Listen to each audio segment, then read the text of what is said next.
Welcome to the Blueprints podcast. I'm Isabelle Braeutigam here with Michael Flory on our first ever episode today. I'm so excited. This is absolutely a dream come true. Yeah. And when you say it's a dream come true, I mean, we've talked about this for several years now. Yep. And I've thought of this before you were even born. Really? You thought about the podcast before I was born? I mean, back in 2000, 2001, 2002, when I really had a vision to share my story is something I thought about back in those days. We didn't have this medium to share a story worldwide. Yeah. But we're doing it. And we're stepping out today and doing this together. I'm really excited to be here with you. For those of you who don't know, Michael is actually my dad. So I'm the oldest of 8 kids in the Flory family.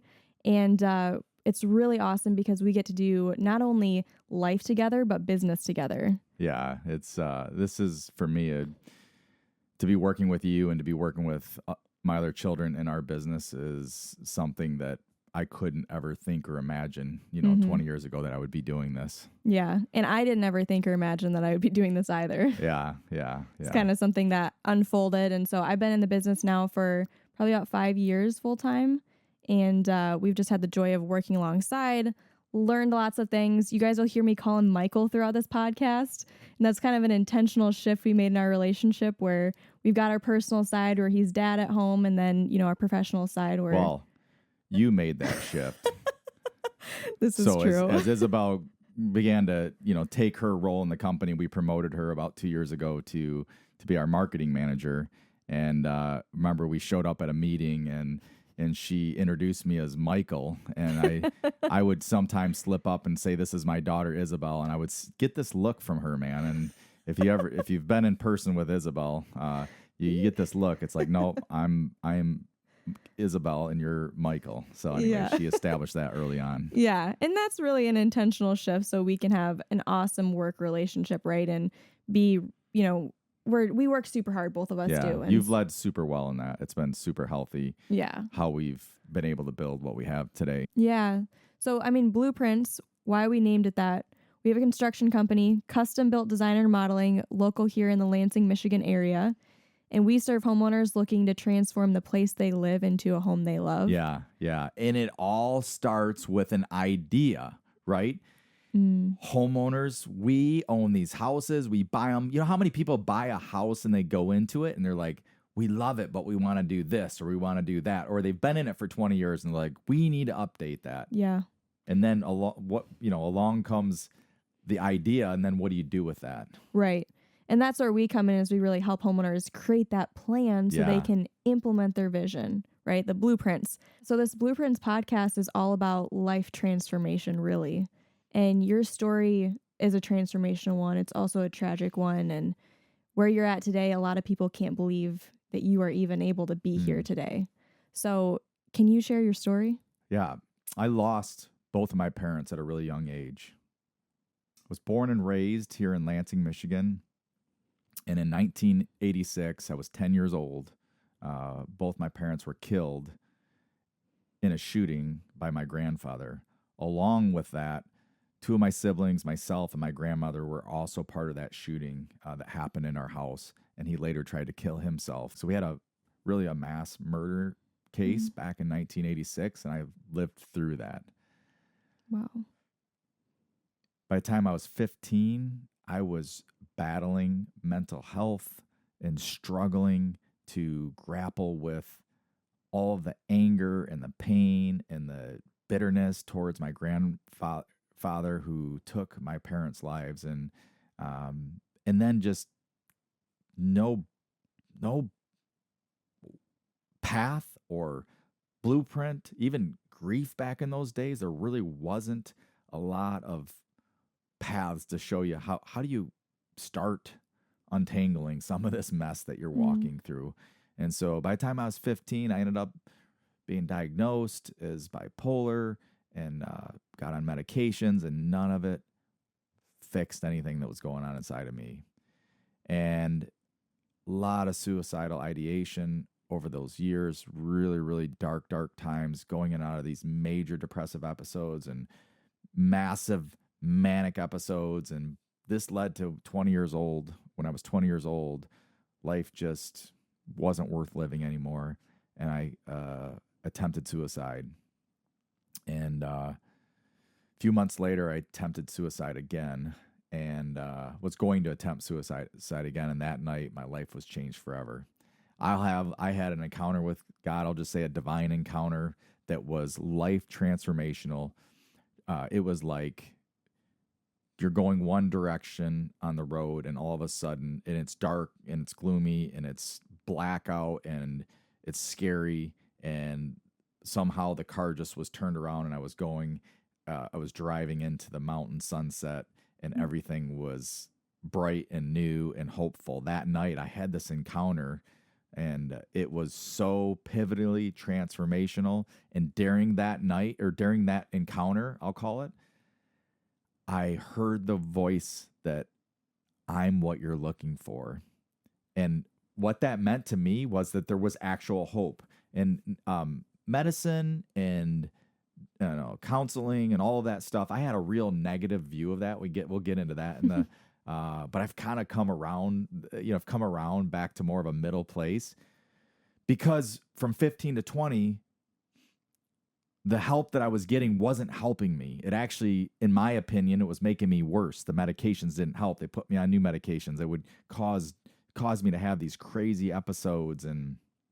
But that night, man, that experience, going from deep, deep pain, brokenness, bitterness to peace. I mean, I'm talking like peace, like a river, man. Like I'm talking like sunset. People will, when you go to the beach every night to see the sunset. Why? Because the emotion that it gives them, And I had this, and it was a dark, gloomy night in the middle of February in Lansing, Michigan, cold, and I had this encounter, and it changed everything for me. And you fast forward a few years later, then I had a kind of a vision that I wanted to share my story and help people who were in dark, dark places. And that was really the beginning of my journey. Yeah.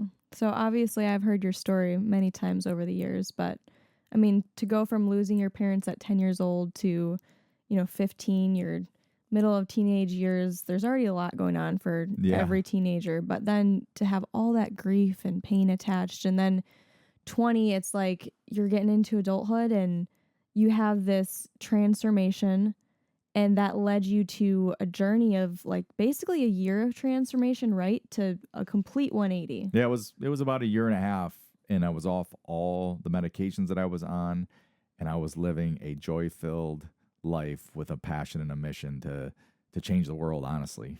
And it all came from that one night where it was just a moment where you felt that peace. Just a moment.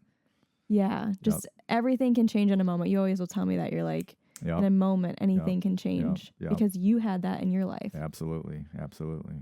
So then what happened next? Well, I met Cassie, my wife, your mom. Mm-hmm. And fast forward now, I have 8 children. That's crazy. There's a whole big story that we're not going to be able to get into in this podcast, but in future podcasts, we'll definitely hit it. But Mom and I had a very similar hearts. She's from out west, and I got to visit the mountains with her, and that just began to formulate a passion. And both her and I wanted to give our lives to helping underserved communities and countries, whatever it might be. And she was going to be a doctor, so she was going to school here at Michigan State. Mm-hmm. And we got married, second year of med school. All is well until one day she came home and she told me I'm pregnant. And that was not in the cards. I'm 24 years old and I'm making $10 an hour. I'm going to a small little Bible college and trying to figure out what I'm going to do with life, because up to this point, I have no formal education. I mean, they let me through high school. They pushed me out the door. I got a diploma, but I didn't have any formal education. And all the education I was doing at this point was I was reading books. I was devouring books. I was interested in entrepreneurial stuff a little bit. I had gotten introduced to that a little bit and started reading books and self-help books and really diving into, man, what is this God thing? How does all this work? And just really, really excited. And I'll tell you, one of the big transformations, and we'll get into this later too, but one of the big pivotal moments was shortly thereafter that night. There was a moment in in my journey where it was like a flash flood of my entire life going before me up to this point. I'm 20 years old, and I saw like my grandfather's life. And for the first time, I thought, how broken was he to do what he did? And I looked at my life and I thought, wow, all the things that I had messed up and done wrong, and the pain and the hurt and the people I had hurt along the way. It was just a moment where I let go of what I wanted him to repay. Because I thought that's what was all those years, man, all those years, I was wanting him to pay me back for what he had done to destroy my life. And at that moment, a new blueprint was introduced to me. And that blueprint was the blueprint for freedom, for creation, for restoration. And ultimately, I didn't know it at the time, but was the beginning of a building business. I thought I was going to be speaking on stages and sharing my story, but I'm raising a family and building a business. And that was the game-changing moment. Wow. So 8 months into marriage, you get pregnant. It's me. There you are. Do you remember that? Yeah, I remember that moment. No. No, you don't. No. So you guys are pregnant and you get to decide what's next, because the whole plan you had in front of you is now not going to work unless it's just not going to work, because mom at that point was like, I want to stay home and have kids, raise them, all of that. And so that I don't know what she was thinking. I'm not making any money. The plan was for her to make the money, and I was going to be the guy that got to do all this other stuff. But yeah, she's whole new introduction into our blueprint at that point was thrown into the plans, and they were screwed up. Yeah. We have that happen a lot in construction. Like, you get a call from the guys in the field. The plans don't work. The measurements aren't right. Like when we open this wall up and there's this issue. Where is this wire at? Yeah. So that was one of those moments for us. It was like, this isn't in the plans. I remember just like, I can remember again, and it's amazing what the mind can do. I can remember being that night, like, I don't know what to do. I was mad, actually. I was angry. I was like, this isn't supposed to be like this. It's like God had this plan and this wasn't in the cards. But I surrendered. That's a big thing we'll continue to dive into. And I think that's a theme in life, is the idea of just surrendering. Yeah. It's just let it. It is what it is, right? Right. So. And you move forward.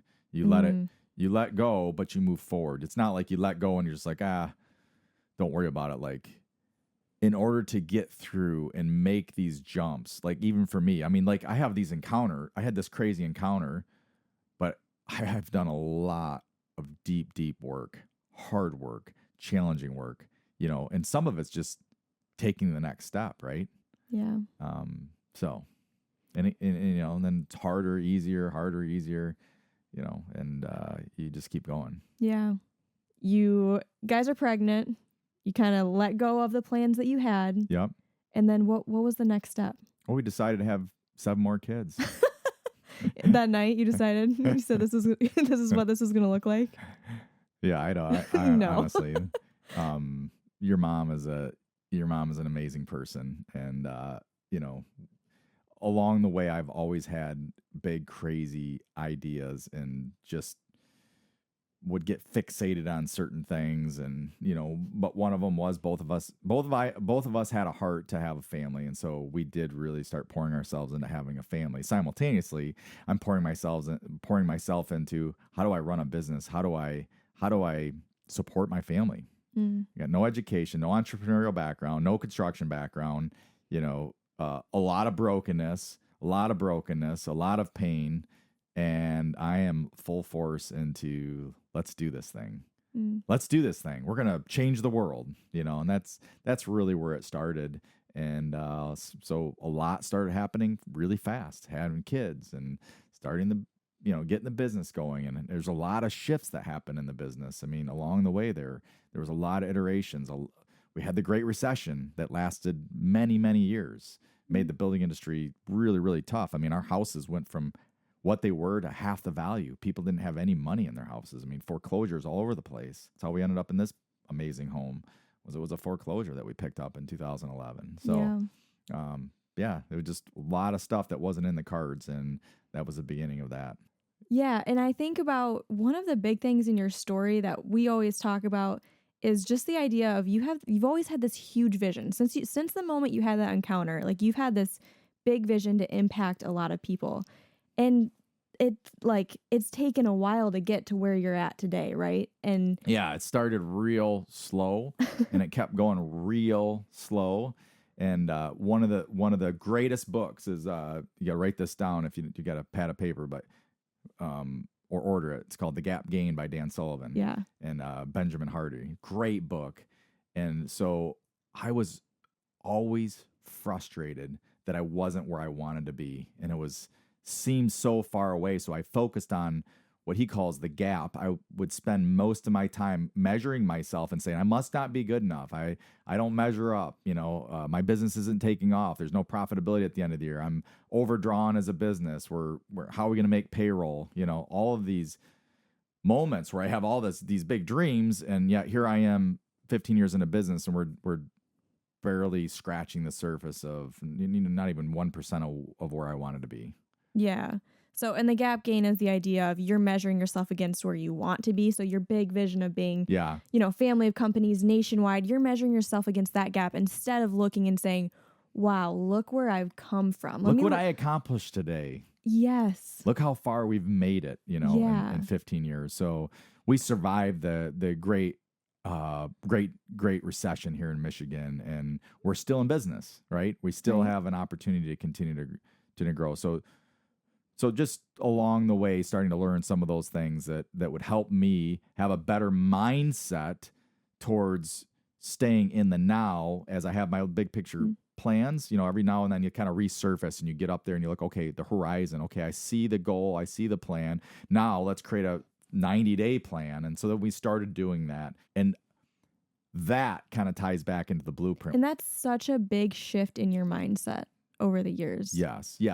And sometimes in life we build up structures, and that structure works for a while, but later in life, the structure has to get pulled down and redone. So you have to go back into the design mode. Everything that worked for me when I was in my 20s didn't work for me the same when I was in my 30s. Right. It didn't work for me when I was in my 40s. I had to redesign. So the idea of, like, for us, life remodeling, redoing, and then redeveloping is what I'm really excited about. Yeah, and it's so fun to be able to do it with you too. But I mean, as we wrap this up here, I think one of the things we want to leave you all with is we're going to be talking about a lot of tools that can help you in your life, help you get more freedom where you're at. We're specifically talking to entrepreneurs as well, because that's who you are. You're an entrepreneur. Absolutely. And you used this word the other day, and I thought it was hilarious. You said entrepreneurial seizure. Yeah. What does that mean? Well, that came back. Actually, I have to give that to Michael Gerber from the E-Myth book. So if you haven't read that, that's a great book. But it's just, I think oftentimes people, they jump, right? They're working at a business and they jump into business because they think, well, I'm not getting paid enough. I can do this on my own. And they find out 2-3 years in that it ain't that easy and that they're working 100 hours, 110 hours a week, and they're making $5 an hour because they get to the end of the year and they pay their taxes and they just realize there's not any money left over. But they have this vision of owning their own business. So oftentimes I think entrepreneurs jump in before they know how they're going to get there. And there may be other people that have blueprints and they kind of look at them like, oh, I could do that. They look at a franchise model. They look at this model.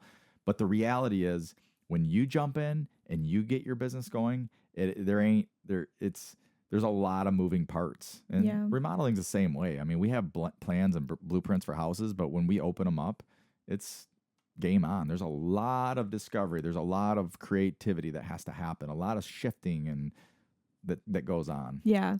So we have so many more exciting topics to dive into, but really today we wanted to give an overview of, Michael, your story. And so this podcast is really meant for those who are looking for deeper freedom in their life. those who are passionate about personal development and bettering themselves, entrepreneurs who have that seizure inside of them, right? And they're looking for tools. We're going to there's going to be so many ideas that are going to come out of this podcast. Yeah. I think also we're going to bring fun and joy into people's lives in a way, honestly. Like if there's one thing that's going to happen, like you and I, like we have some funny stories. We just on a day-to-day basis. I mean, it's just wild. I've always said if we could record what our office looks like, we could have an office show like The Office. Oh, like The Office. Yeah, we're looking forward to creating joy, expanding minds, and working together on this podcast.